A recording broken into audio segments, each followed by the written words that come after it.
right, guys, welcome back to another episode of Lawyered Up. I am your host, Jared Moore, once again. And though I am not a lawyer, we will be going through a bunch of stuff and trying to parse out what everything means as best we can. If you have a question, put it in the chat and I'll try to answer it. You may notice that Lawyered Up looks a little strange today. Well, that's because last week, Mvskoke Media was told that we needed to leave our building because the building was going to be bulldozed eventually due to construction that's happening on the complex. So I am currently remote at an undisclosed location in Tulsa County, and some of the staff are in a different building on the complex, and we are still working on getting the contract approval and everything for our office in Tulsa. But whenever that office opens up, that's where our studio will be for all of our YouTube stuff. So, also you may notice this strap here. This is, I hurt my shoulder, so I'm doing everything one-handed today. So while we're going through all these paperwork and stuff, you know, if I click the wrong thing or whatever, forgive me. You know, I'm a little bit incapacitated. Okay, so with those two things out of the way, on today's show, we're going to be taking a look at, first off, some stuff from the National Council's website, and then we'll be looking at some filings.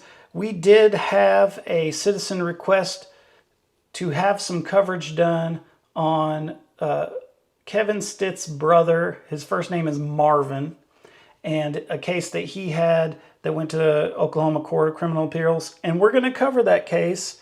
But it's going to be at the end of the program. So if you're tuning in for that, just wait. We're going to get to it. It's going to be at the end, but we are going to cover that. So let's go ahead and just start off with the what's going on with the National Council. So you guys who have watched the show before and watched the other legal coverage that we do here on our YouTube channel may remember that in the Friedman case, there was a situation where the Attorney General, Jerry Wisner, got sanctions put on her by the district court, et cetera, and that started a whole thing because there was a election year that happened, and one of the questions you guys had for those candidates was, are you going to back Jerry Wisner for reconfirmation, right? And it was and that was an issue, and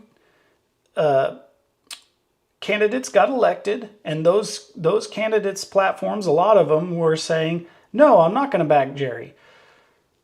And then after the election, the pattern continued where Chief was re-upping every month the temporary appointees and putting Jerry in as AG, and that was just happening over and over again.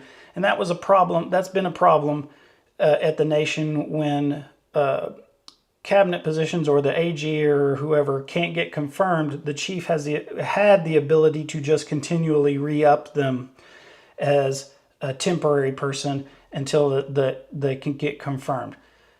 But it looks like our representation is listening to people who pay attention to these things, and they've changed the law. So starting off, let's go to the agendas here. And we're going to go 2025, and then we're going to go to the most recent regular session. So here you will see that at the top there's a veto message for NCA 25-018, and then it says veto overridden 14-1. A law of the Mvskoke Creek Nation amending MCNCA Title 16, yada, yada, yada. Legitimate purposes for commissions to fill vacancies, and entitled Commissions No Substitution for Joint Approval of Appointments, and so on and so forth. What is that? So this is a law that, and let me now, before I click through, I do want to mention that you see the veto overridden. So for this law, what we're looking at is the National Council passed it. It went to Chief's desk. He vetoed it. And then it went back to National Council, and they overrode the veto. So this is a law now. Let's click through and see what it says. There's some interesting things here. Normally, if you guys aren't familiar, these underlined portions are like stuff that's like brand new that's being put into the code. And then things that are being deleted or amended or whatever will have a strike through it. So some stuff that got added here. A candidate nominated by principal chief whose confirmation failed shall not be eligible to be commissioned for the same position within the same session of the National Council. Seems very cut and dried. If you put somebody up for a cabinet position or whatever, and the National Council doesn't confirm them, you can't put that person up again with the same National Council seated. Makes sense. E. Failed nominees who continue to serve under unlawful commission by the principal chief may be engaged in ultra vires acts, subjecting himself, herself, and the Mvskoke Creek Nation to potential liability, and may be in violation of Mvskoke Creek Nation criminal laws. This is kind of weird that that's in there. I mean, they're saying this could be a crime. I don't know what that has to do with legislation, but it's in there. Let's see what else new is added. So nominations. A. Once nominated by the principal chief, candidates are afforded the opportunity to relate and discuss their qualifications to serve in the position for which they have been nominated before the National Council. B. Failed nominees shall not be eligible to be nominated by the principal chief for the same position within the same session of the National Council as was previously stated in this. Any person commissioned in violation of this law will not be recognized by the National Council. Okay. So as you can see that this is, I wanted to point this out to you guys so you could see that if you're one of those citizens that voted for one of those candidates that said, we're not going to allow these renominations of the same people over and over again to continue to happen, that it's working, right? The process is working for you because you elected the representatives and they're changing the code to try to fix this problem. Is this going to fix the problem? We'll wait and see. I am going to the district court's website all the time and checking on various cases, and I'm looking for a case related to this because the next step would be for, and this isn't required, this is up to Chief Hill. If Chief Hill wants to challenge this law under constitutionality or something, he would file a lawsuit in district court and then it would go all the way up to the Supreme Court. So that's the next part of this because Chief Hill obviously he vetoed this, so we'll see what happens. And then we'll see what's going to happen for A.G. Wisner. I can tell you right now, it looks like what's happened is she's been moved into an assistant or a deputy attorney general position within the office. So maybe they're just going to try to find somebody else and put her in a deputy position and let her handle things. So we don't know if this is the ultimate solution, but it's good. Things are changing, right? Let's see. Also, let me back up a little bit. Let's go back to our agendas page. I want to, along those same lines, I know that, let's go to the BFJ agenda. So this is happening today at 6 p.m., okay? All the stuff on this agenda. Now, we had spoken before previously on the constitutionality of NCA, I think it's 25 or 24-077, that the oral arguments that we covered previously. And we talked about why people aren't allowed to watch the video of it or transcribe the thing or have a recording of it or whatever, like why citizens aren't allowed to see that process other than the day that it live streamed. And a lot of citizens said they don't like that they don't think that's transparent. At the end of the video, I gave my opinion about it, which is I don't think it's transparency and I don't think it's good either. But that's my opinion. And everybody's got an opinion. And in that video, I told you guys, if you disagree with this or if you disagree with how anything's handled on the Supreme Court justices at the Mvskoke Creek Nation, they're not life appointments. It's 6 years. Every 6 years, they got to re-up. And so first off, I wanted to point out that we've got some Supreme Court justices here that are coming through the BF&J today at 6 p.m. So they'll have to go through the BF&J, and then they'll go before the whole council at the end of the month of the regular session to get confirmed. And it's George Thompson, Leo Harjo Ware, and I think that's it. Is there another one? I think that's it. So those two justices are going to get go through the BF&J committee, and then they're going to go before the whole council. So if either of those justices, you want them to get reconfirmed or you don't want them to, now's the time to contact your representative and let them know.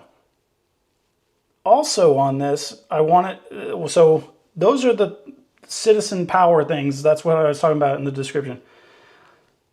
And in just a second, we're going to move on to some legal documents. If you guys, as usual, want to read any of the legal documents, there's a link to Google Drive in the description of this video. You can click it and read along or read them separately. Some of them I'm not going to read because they're too long. But the next thing I wanted to point out is on this page here, TR 25-022, a tribal resolution of the Mvskoke Creek Nation authorizing the principal chief to execute confidential settlement agreements to settle litigation claims against certain defendants. Let me click that. Now this has raised a bunch of hubbub amongst some citizens and some people. Now I want to, so I'm going to talk about this. I don't have any confirmation for some of what I'm going to say, and I'm going to tell you guys about that as I go along, but it does make sense on a timeline. If we look here, the date of introduction for this tribal resolution was March 12th. So remember that, March 12th.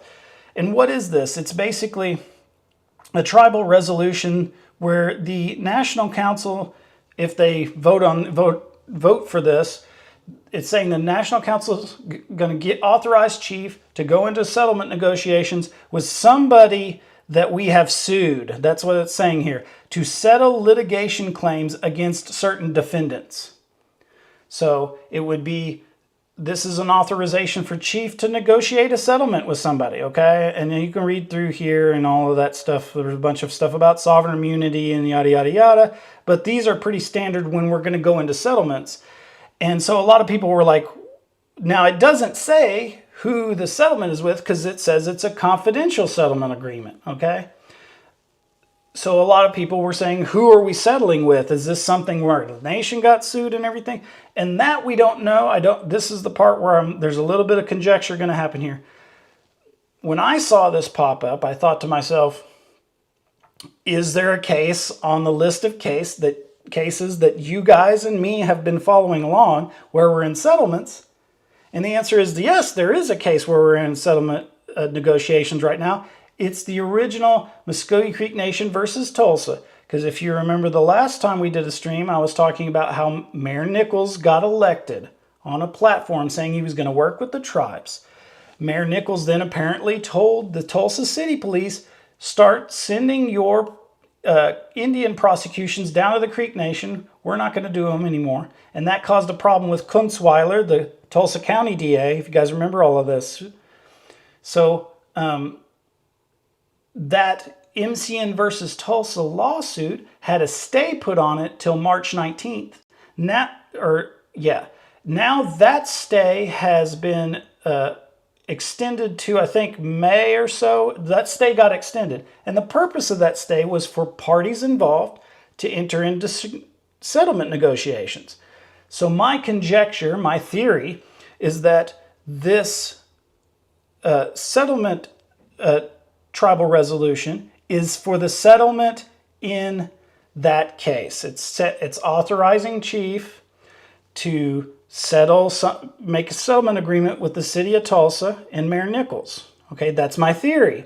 The reason I mentioned the March 12th date there is because we're going to jump over to the latest news from MCN versus Tulsa, the case we're talking about, is Governor Kevin Stitt filing a motion to intervene in that case. Okay? So let's take a look at his motion to intervene and let's see what day that motion got filed, right? Because if it's after when this legislation got introduced, maybe somebody in Kevin Stitt's office is watching things that come out of the National Council, and they're saying, hey, they're about to settle. We need to shut this down. So let's take a look here. If you guys can see, let me make it a little bit bigger. So this was filed in court on 3/14. So we got March 12th, the bill's introduced. 2 days later, this motion is filed. Kind of convenient. And what he's asking for, Governor J. Kevin Stitt's notice of required dismissal for non-joinder, or in the alternative, motion to intervene. If you guys want to read this, it's in those Google Docs. I'm going to skip to the bottom because his argument is basically, hey, the power that the city of Tulsa is using to prosecute people comes from the state. And so you got to include the state because we have interests in this. But let me go to the bottom real quick. And again, you guys, if you have any questions, pop them into the chat. I am not a lawyer. I will try to answer them. Let me go back up. Here we go. So the conclusion. And again, I'm reading Kevin Stitt's motion to intervene in this case, or what they want to have happen. So he's saying, for these many reasons, the governor respectfully asks the court to dismiss this case for non-joinder of the state, a necessary and indispensable party who cannot feasibly be joined because of her absolute sovereign immunity. Okay, so what does that mean? The first thing they're asking, and I don't think this happened because in the second thing, he has been allowed to intervene, but they didn't dismiss the case. The case is still there. So what he's saying, though, is the state of Oklahoma has interests in this because of that power. The state power to prosecute comes from the state and goes to the city. And the state of Oklahoma also has sovereign immunity. So you got to dismiss this case because you can't join the state of Oklahoma into this case because we have sovereign immunity. And so the whole thing's got to be thrown out. That was their first try. I don't think the judge granted that or is going to grant that. It doesn't look like. So the next sentence is, in the alternative, this court should allow the governor to intervene as a party to advance the state's defenses or otherwise protect the state's interests.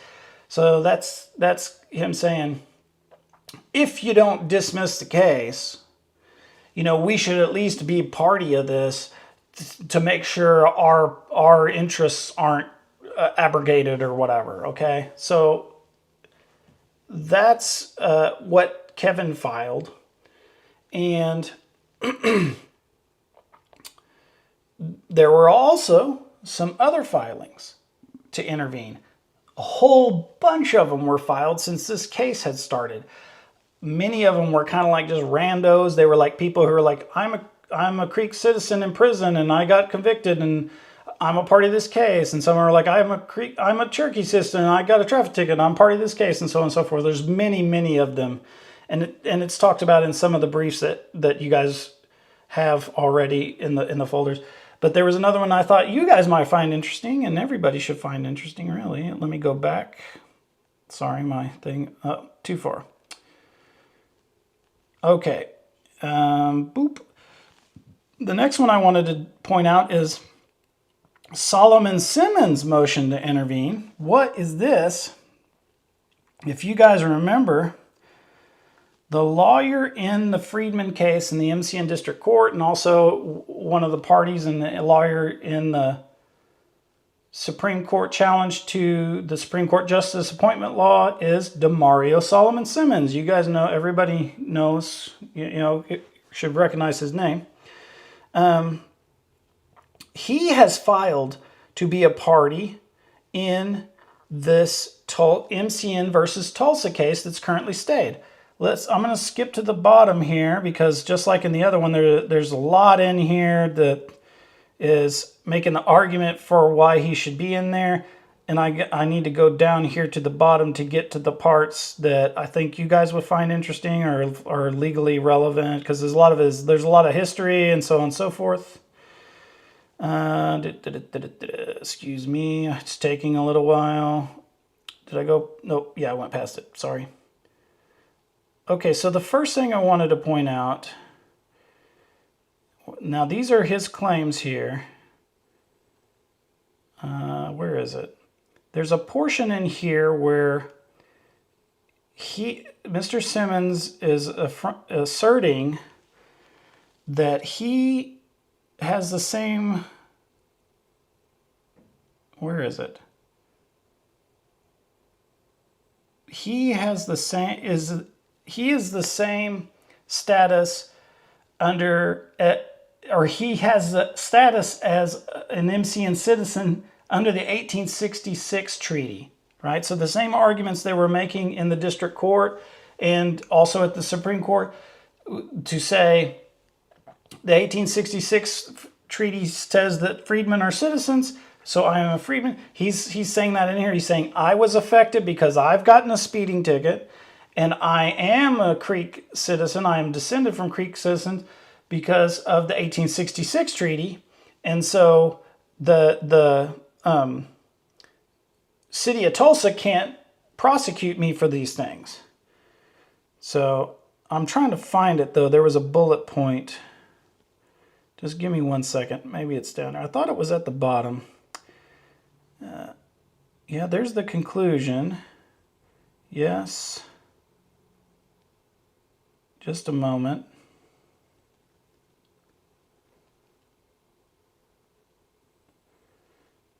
Sorry, guys. Well, I thought it was in here. I don't see the exact language that I'm looking for.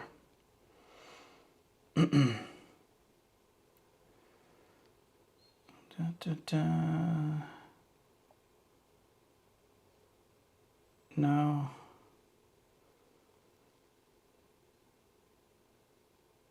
Just 1 second. Permission to intervene. You can see how long this is, though. If you guys, oh, I think it's one of these upper ones. Wait 1 second.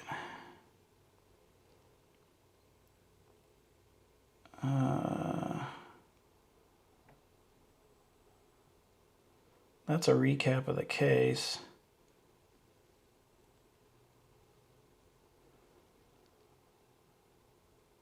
Well, I can't see it right now. At any rate, you don't have to take my word for it. You guys can go through and read. Yeah, Control F. Yeah, if I Control F the 1866 treaty for this document, it's going to come up with a lot. And also, I have to do this on an iPad, so it's harder. I'm still trying to figure out how to do that. But let's move on.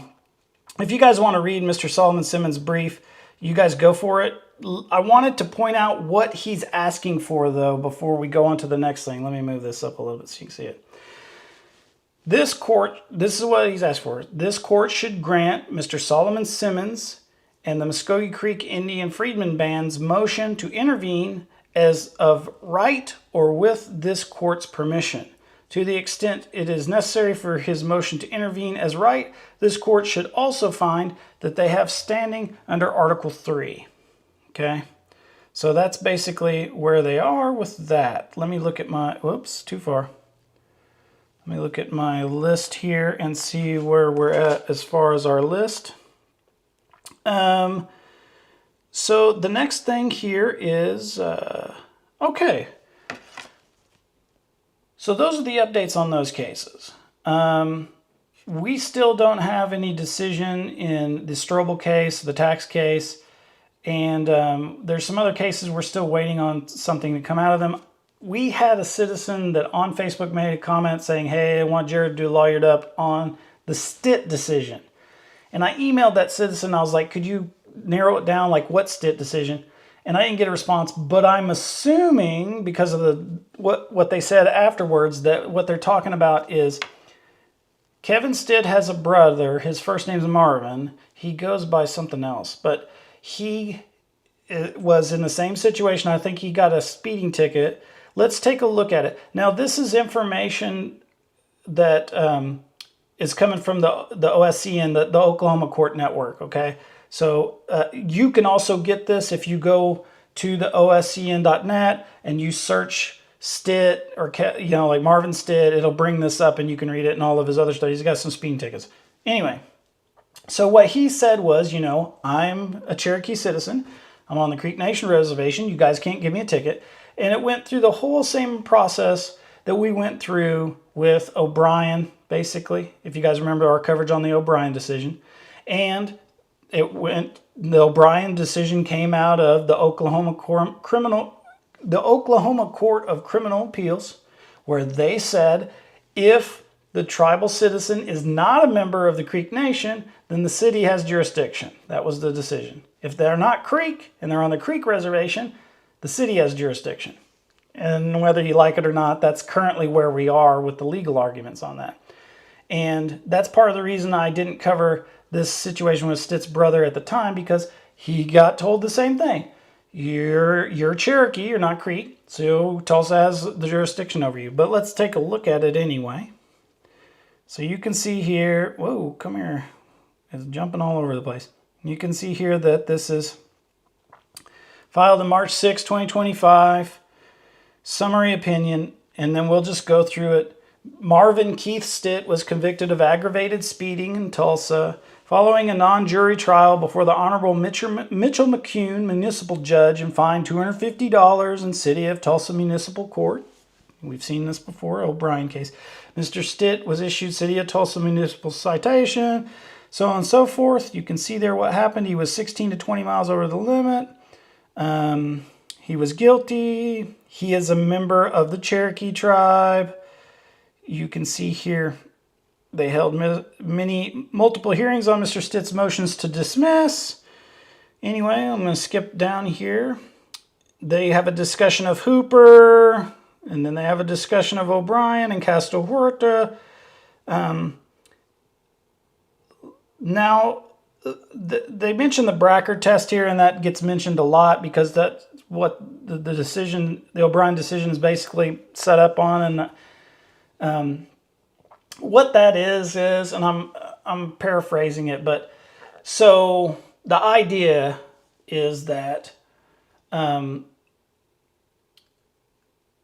state doesn't have jurisdiction when their jurisdiction is not preempted, when their exercise of it doesn't harm the sovereignty of the tribal nation or the ability of the tribal nation to enforce its laws, right? So what the Oklahoma Court of Criminal Appeals ruled in O'Brien was they said, since this particular Indian isn't a member of that nation, then it can't harm their sovereignty or the impact their ability to prosecute their tribal laws, right? Now and this is me saying this, that decision is ignoring the fact that if a court has jurisdiction over any tribal citizen, right, then and you take that away, you're impacting it, but whatever, that's what they decided. And so that's what the Bracker test that they're referring to in this filing is. Let's go on down. Tulsa, they mention O'Brien. We're going to go down here to, and then the decision was the judgment and sentence of the municipal court is affirmed. So this case is in the, actually, this case is, I think, slightly different than O'Brien, because if I'm remembering correctly, O'Brien, the case got remanded back to the other court to say, hey, rehear it with this. And in this case, they're saying, nope, the lower court was just right. Like he's got to pay the fine. So that's my understanding of that. With that being said, there you go. If you guys see the show or you want something covered on the show, regardless of whether, we've done it before, it's really old, it's really new, whatever, send us a thing on the social media. Shout us out. Say, hey, have Jared do a show on this. I'll do it. I'll do a show on anything. So the other thing I wanted to mention to you guys too is in the news you may have seen that the Native American Rights Fund and some other parties have a lawsuit against the Department of Indian Education and the Department of the Interior based on cuts that Trump's Doge team made to some schools, one of them being the Haskell Indian School. So I'm going to do a show on that, but I've reached out to the Native American Rights Fund to see if I can get somebody related to this suit to come on the program so they can talk about it from first party. And because in this particular case, some of the impacts aren't going to get listed or we're going to be talked about in the filings, but it would be better if we had somebody from the case to say, hey, this is why we filed this, and this is what we hope to gain, and this is where we think it's going to go. I haven't heard back from them to schedule yet, but I'm doing that process. I'm going to give them a little bit of time, but we are going to cover that in a future Lawyered Up. And then coming up in the future, because we're at 30 minutes, next week, we're going to have a live wire with Tara Moses. She is the director of the premiering Mvskoke project. If you guys take a look at our live wires from a while back, I think it was last year around this time, we had Paul Pierce on to talk about the Mvskoke project, a play in Mvskoke that's going to be held. Anyway, this is the director, and the premiere is going to happen in April. And we're going to have her on, and we're going to talk about the show and pub it, and if you guys want to check it out and everything. So if you're interested in that, tune in. And then we are firing up the Mvskoke Gardening Season 2 shooting. And then probably next week or maybe the week after, I'm going to have Chris Asbell from the Extension Program at the Mvskoke College and Courtney Natsway from the show and the Extension Program. They're going to come on, and we'll talk about Season 2, what it's going to look like, how it's going to premiere, what you guys see, and also kind of explain to you guys, hey, we want to feature citizen gardens on this. If you're a citizen, you have a garden, hit us up, and we will come and do a whole show at your garden with Courtney and everybody. So, that being said, thanks for tuning in today, guys. I appreciate it. I hope the sound and everything wasn't too bad, and, if you're a sports person, don't forget, I'm sure March Madness is happening right now, so go check out March Madness, and we'll talk to you guys later. Mado, hadum, chichat, please.